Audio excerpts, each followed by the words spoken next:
राधे राधे प्रिय भक्तों, स्वागत है आप सभी का एक और दिव्य, पावन और अत्यंत शुभ कथा श्रवण में। मैं सौम्या पंडित आज आपके लिए लेकर आई हूँ पौष मास की अमावस्या की अत्यंत पुण्यदायिनी, मनोकामना पूर्ण करने वाली और पितरों को तृप्त करने वाली दिव्य कथा।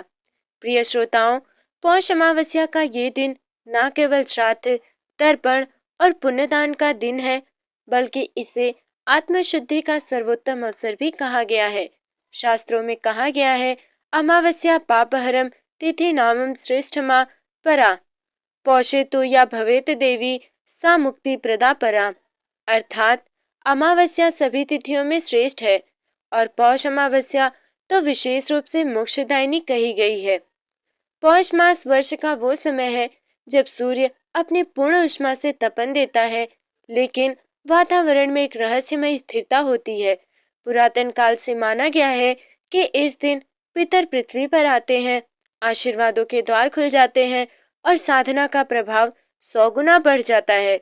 सुबह गंगा या किसी पवित्र नदी में स्नान, तिल, गुड़, खिचड़ी, वस्त्र और दीपदान का विशेष महत्व है। इस दिन किया गया एक छोटा सा दान भी नवग्रह शांति, कुल की रक्षा और अकस्मात संकटों से मुक्ति प्रदान करता है।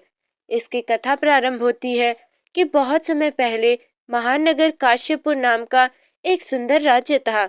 चारों ओर हरियाली, मधुर वातावरण और संस्कृति की सुगंध। उस राज्य में एक अत्यंत बुद्धिमान और दयालु राजा राज्य करता था। राजा विश्रुति। राजा की ख्याति दूर दूर तक फैली हुई थी। प्रजाजन उन्हें पिता समान मानते थे। उनकी एक ही कमी थी, वो निसंतान थे। राजा और रानी दोनों धर्मपरायण, दानी और सतमार्ग पर चलने वाले थे, परंतु संतान सुख न मिलना उन्हें भीतर ही भीतर तोड़ता जा रहा था। रानी हर दिन मंदिर में दीप जलाती, राजा ऋषियों से उपाय पूछते, दान करते, तीर्थों पर जाते, लेकिन संतान के संकेत उनके जीवन में नहीं आते थे। एक दिन राजा प्रातः स्नान कर अपने राजा प्रसाद के प्रांगण में बैठे हुए थे। आकाश में शीत की धुंध, हल्की ठंडी हवा और गंभीर सन्नाटा। राजा चिंतन में डूब गए। प्रभु, मैंने जीवन भर धर्म का मार्ग ही अपनाया, प्रजा का भला सोचा, सत्य का साथ दिया, फिर भी संतान सुख से वंचित क्यों हूँ? उनकी आंखें नम होने लगी। तभी रानी अनुजा वहां पहुंची। उन्होंने कहा, स्वामी, धैर्य रखिए, दिव्य समय आने पर सब मिलेगा। हमारे कर्म व्यर्थ नहीं जाएंगे। रानी का स्वर मधुर था, परंतु उनके मन में भी कहीं न कहीं पीड़ा थी। उसी दिन दोपहर के समय प्रसाद के मुख्य द्वार पर एक तेजस्वी दिव्य पुरुष पहुंचे। उनके शरीर से प्रकाश निकल रहा था, नेत्र कमल जैसे, केश जटाओं में बंधे, हाथ में कमंडल और मृगछाला। मुख्य द्वारपाल झुककर बोला, स्वामी, आपके दर्शनों से हम धन्य हो गए, कृपया भीतर पधारे। राजा विश्रुति को जब सूचना मिली, वे स्वयं भागकर द्वार तक आए और ऋषि के चरणों में नतमस्तक हो गए। महाराज, मैं ऋषि प्रज्ञा तपस हूँ। ऋषि बोले, मैं तपोभूमि से यहाँ इसीलिए आया हूँ क्योंकि आज पौष मास की अमावस्या की पूर्व संध्या है और आप पर एक दिव्य अवसर आने वाला है। राजा ने पूछा, भगवान, क्या ये मेरी संतान सुख की इच्छा से संबंधित है? ऋषि मुस्कुराए, राजन, ईश्वर तुम्हारी परीक्षा ले रहे थे। अब समय आया है कि तुम अपने जीवन का सबसे महत्वपूर्ण व्रत करो। ऋषि बोले, राजन, पौष अमावस्या के दिन आपको निम्न नियमों का पालन करना होगा। प्रातः ब्रह्म मुहूर्त में स्नान, पूर्वजों का तर्पण, तिल जल का अर्घ्य, गरीबों को खिचड़ी का दान, पीपल के वृक्ष के नीचे दीपक, रात के समय मौन साधना और अगले दिन ब्राह्मणों को भोजन कराना होगा। ऋषि ने यह भी कहा कि ये व्रत सिर्फ संतान सुख ही नहीं देता, बल्कि पितरों की तृप्ति, धन लाभ, परिवार में शांति और दीर्घायु भी प्रदान करता है। राजा और रानी श्रद्धा से सुनते रहे। उनके नेत्रों में आशा की किरण जाग उठी। भगवान, हम ये व्रत अवश्य करेंगे। ऋषि ने आशीर्वाद दिया। विश्वास रखो राजन, कल आपकी किस्मत बदलने वाली है। ऋषि प्रज्ञा तपस के जाने के बाद राजमहल के वातावरण में एक अद्भुत शांति फैल गई, मानो ऋषि के चरणों की पवित्रता पूरे प्रसाद पर आशीष बनकर छा गई हो। राजा विश्रुति और रानी अनुजा दोनों व्रत की तैयारी में लग गए। कक्षों की सफाई, पूजा सामग्री का प्रबंध, तिल, गुड़, खिचड़ी, दीपक, गोघृत सब सुव्यवस्थित किया गया। उसी रात राजा सो ही रहे थे कि अचानक उन्हें एक स्वप्न दिखाई दिया। आकाश के मध्य एक विशाल प्रकाश था, श्वेत, दिव्य और आभा से भरा हुआ। उस प्रकाश के भीतर एक अद्भुत आकृति प्रकट हुई। 4 भुजाएं, शंख, चक्र, गदा, पद्म धारण किए हुए स्वयं श्रीहरि विष्णु थे। राजा स्तब्ध रह गए। उन्होंने हाथ जोड़कर कहा, प्रभु, क्या यह सच है? क्या आप मुझे सुन रहे हैं? श्रीहरि बोले, राजन, तुम्हारा समय बदलने वाला है, परंतु पहले तुम्हें तर्पण, दान और दीपदान पूरे मन से करना होगा। मैं तुम्हारी भावना देख रहा हूँ। राजा रोने लगे, प्रभु, मेरे पाप बहुत है, क्या मैं इसके योग्य हूँ? श्रीहरि ने उत्तर दिया, पाप नहीं राजन, तुम्हारे मन में जो बोझ है वही बाधा है। कल पौष अमावस्या का व्रत पूरे समर्पण से करो और तुम्हारे जीवन का अधूरा अध्याय पूर्ण हो जाएगा। ये कहकर श्रीहरि अदृश्य हो गए। राजा नींद से हड़बड़ाकर उठ बैठे। उनका हृदय तेजी से धड़क रहा था। वे तुरंत रानी के कक्ष में पहुंचे। रानी ने आश्चर्य से पूछा, स्वामी, इतनी रात में? राजा ने स्वप्न का पूरा वर्णन सुनाया। रानी श्रद्धा से भाव विभोर हो उठी। प्रभु स्वयं दर्शन देने आए हैं। ये कोई साधारण संकेत नहीं, ये तो हमारे जीवन का सबसे बड़ा वरदान है। दोनों ने रात भर भगवान का स्मरण किया और पौष अमावस्या के सूर्योदय की प्रतीक्षा करने लगे। अगली सुबह ब्रह्म मुहूर्त का समय हुआ। शीत ऋतु की हल्की धुंध, आकाश में नक्षत्रों की मंद चमक और वातावरण में पवित्र गंध, मानो पूरा राज्य दिव्यता से भर उठा था। राजा और रानी पास की पवित्र नदी के तट पर पहुंचे। नदी के जल में हल्की परछाई लहराती थी। कमल पत्तों पर ओस की बूंदें चमक रही थी। वे दोनों नदी में स्नान करने उतरे। ओम गंगे हरि नारायणाय नमः का जाप करते हुए स्नान के बाद उन्होंने तर्पण आरंभ किया। ओम पितृदेवेभ्यो स्वधा नमः। तिलांजलि गृणीत। राजा ने तिल और जल धरती की ओर प्रवाहित किया। रानी भी श्रद्धा से मंत्र दोहराती रही। तर्पण करते हुए राजा की आंखों से आंसू बह निकले। उन्होंने, पितरों, यदि मैंने जाने अनजाने में कोई भी भूल की है तो आज के तर्पण से उसे क्षमा करें, हमारे कुल को आशीर्वाद दे। रानी ने उनके कंधे पर हाथ रखा। स्वामी, आज हमारा समर्पण ही हमारी शक्ति है। स्नान और तर्पण के बाद दोनों पीपल के पवित्र वृक्ष के समीप पहुंचे। वहीं एक छोटा सा दीपक जलाकर रखा गया। रानी ने पहले दीपक उठाया और बोली, ये दीप मेरे पति के जीवन में प्रकाश बढ़ाए। राजा ने दीपक जलाया और ये दीप हमारी आने वाली संतान के भाग्य को आलोकित करे। जब दोनों दीप पीपल वृक्ष के नीचे रखे गए तो एक मधुर दिव्य सुगंध हवा में फैली, जैसे देवता स्वयं आशीर्वाद देने उपस्थित हो। राजमहल में लौटकर राजा ने सैकड़ों गरीबों को खिचड़ी, तिल गुड़, वस्त्र और कंबल वितरण कराया।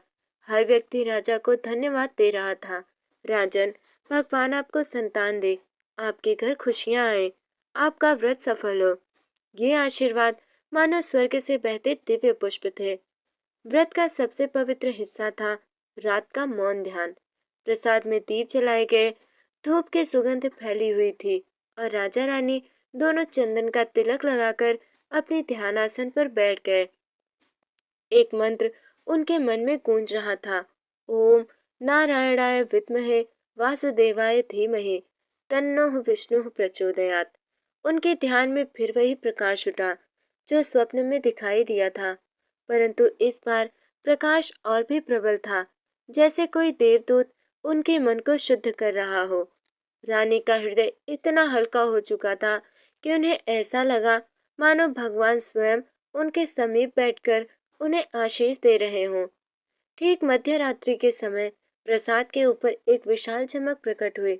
आकाश में हल्का नीला प्रकाश, ना तो चांद था, ना कोई दीप, ना कोई अग्नि, फिर भी सूर्य जैसी चमक। राजा बाहर दौड़े, रानी भी पीछे आई। आकाश का वो दिव्य प्रकाश धीरे धीरे उनके ऊपर उतरने लगा और उसी प्रकाश के भीतर से एक मधुर आवाज सुनाई दी। राजन विश्रुति, तुम्हारा व्रत स्वीकार हुआ। दोनों ने हाथ जोड़ लिए, आंखों में आंसू थे, हृदय श्रद्धा से भर उठा। आवाज फिर बोली, कल सूर्य उदय होते ही तुम्हें वो वरदान प्राप्त होगा जिसके लिए तुमने वर्षों तप किया। संतान सुख का द्वार खुलने वाला है। प्रकाश धीरे धीरे विलीन हो गया, लेकिन राजा रानी के हृदय में आनंद और आशा का महासागर उमड़ पड़ा। रात्रि का दिव्य प्रकाश तो चला गया, परंतु उसके जाने के बाद भी राजा रानी के भीतर एक उजास रह गया था। उन्हें ऐसा महसूस हो रहा था मानो उनके जीवन का सबसे बड़ा अध्याय बस खुलने ही वाला है। सूर्योदय होने से कुछ क्षण पहले रानी अनुजा ने एक मधुर सा स्वप्न देखा। उन्होंने देखा कि एक कमल का पुष्प आकाश से झरते झरते सीधे उनके हाथों में आ गिरा। कमल पर एक छोटा सा प्रकाश भी चमक रहा था, जैसे कोई दिव्य जीवन ऊर्जा। उसी क्षण एक मधुर वाणी गूंजी, तुम्हारी गोद अब सूनी नहीं रहेगी। रानी भय और आनंद दोनों से कांप उठी। नींद टूटते ही उन्होंने राजा को सब बताया। राजा ने प्रसन्न होकर कहा, रानी, ये कोई साधारण सपना नहीं, ये तो स्वयं श्रीहरि का संदेश है। उसी समय राजमहल में पीपल के पत्तों की हल्की सरसराहट हुई, बिना किसी हवा के, मानो प्रकृति ही उनके व्रत की सफलता का संकेत दे रही हो। दोपहर को अचानक वही वृद्ध ऋषि प्रज्ञा तपस महल आए जो पिछले दिन मार्गदर्शन देकर गए थे। राजा रानी ने आदर पूर्वक उनके चरण छुए। श्रुति ऋषि मुस्कुराए, राजन, रानी, तुम्हारे चेहरे बता रहे हैं कि रात तुम्हें कुछ विलक्षण अनुभूति हुई है। राजा ने सारी बात विस्तार से बताई। ऋषि ने शांत स्वर में कहा, बिल्कुल सही। पौष अमावस्या का व्रत पितृ शांति, संतान सुख और मन शुद्धि तीनों देता है। तुम्हारा व्रत स्वीकार हुआ है। अब कुछ ही दिनों में तुम्हारी कोख में दिव्य वरदान अंकुरित होगा। रानी ने भावुकता से कहा, गुरुदेव, क्या वास्तव में? ऋषि बोले, सच है, पर याद रखना, संतान केवल जन्म का सुख नहीं देती, बल्कि आपके कर्मों का फल भी उसी के साथ जुड़ा होता है। इसीलिए आने वाले समय में धर्म, दया और करुणा को अपने जीवन से अलग मत होने देना। उनके आशीर्वाद से पूरा वातावरण और भी पवित्र हो गया। समय बीतता गया। दिन, सप्ताह और महीने यूं ही चलते रहे। फिर एक दिन महल में शंख की ध्वनि गूंज उठी। जय हो, महारानी गर्भवती है। जय हो, महारानी गर्भवती है। राजा विश्रुति आश्चर्य और आनंद से भर उठे। उनकी आंखों से आंसू बह निकले। उन्होंने रानी के हाथ पकड़कर कहा, देवी, ये सब श्रीहरि की कृपा है और तुम्हारे सच्चे समर्पण का फल है। राज्य में उत्सव मनाया गया, दीप जलाए गए, दूध, चावल, तिल, गुड़ का विशाल भंडार हुआ। गरीबों के लिए दान पुण्य का आयोजन किया गया। राज्य की हर गली में खुशियों का संगीत गूंज रहा था। कालचक्र अपनी रफ्तार से चलता रहा और फिर वो पावन दिन आया। सावन के शुक्ल तिथि की रात। मेघ गरज रहे थे, लेकिन हवा में एक मधुर शांति थी। रानी की कोख से एक तेजस्वी बालक ने जन्म लिया। बालक के माथे पर पीले चंदन का स्वाभाविक सा तिलक चमक रहा था। आंखों में अजीब सी करुणा और तेज था, जैसे वो कोई साधारण बालक ना होकर विष्णु का अंश हो। ऋषि प्रज्ञा तपस ने उसे देखा और बोले, ये बालक केवल राजा का उत्तराधिकारी नहीं, बल्कि धर्म की ज्योति होगा। जहाँ भी जाएगा वहाँ पितरों की शांति, भूखा का कल्याण और प्रजा के सुख का विस्तार होगा। राजा रानी धन्य हो गए। सभी को समझ आ गया कि पौष अमावस्या केवल एक तिथि नहीं, बल्कि पितृ तर्पण का सबसे पवित्र दिन, संतान सुख का योग, मन की शुद्धि का महाव्रत, जीवन के अंधेरों को दूर करने वाला दीप। राजा विश्रुति और रानी अनुजा की कथा पूरा राज्य सुनता रहा और उस दिन से हर वर्ष पौष अमावस्या का व्रत राज्य की सबसे पवित्र परंपरा बन गया।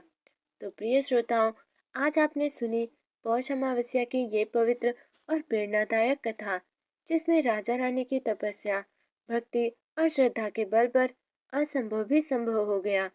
ये कथा हमें सिखाती है कि पितृतर्पण से जीवन की बाधाएं दूर होती हैं। सच्ची श्रद्धा से भगवान अवश्य प्रसन्न होते हैं और व्रत का फल तभी मिलता है जब मन निर्मल हो। और सबसे बड़ा संदेश, ईश्वर देर करते हैं पर अंधेर नहीं। आप भी पौष अमावस्या के दिन तर्पण, दान, दीपदान और व्रत अवश्य करें और अपने जीवन में उजाला लाएं। मैं सौम्या पंडित आपसे विदा लेती हूँ। अगर आपको ये कथा पसंद आई हो तो वीडियो को लाइक और शेयर करें और चैनल को सब्सक्राइब कर लें ताकि अगली दिव्य कथा आप तक तुरंत पहुँचे। जय श्री हरि, जय पितृदेव, जय सनातन धर्म।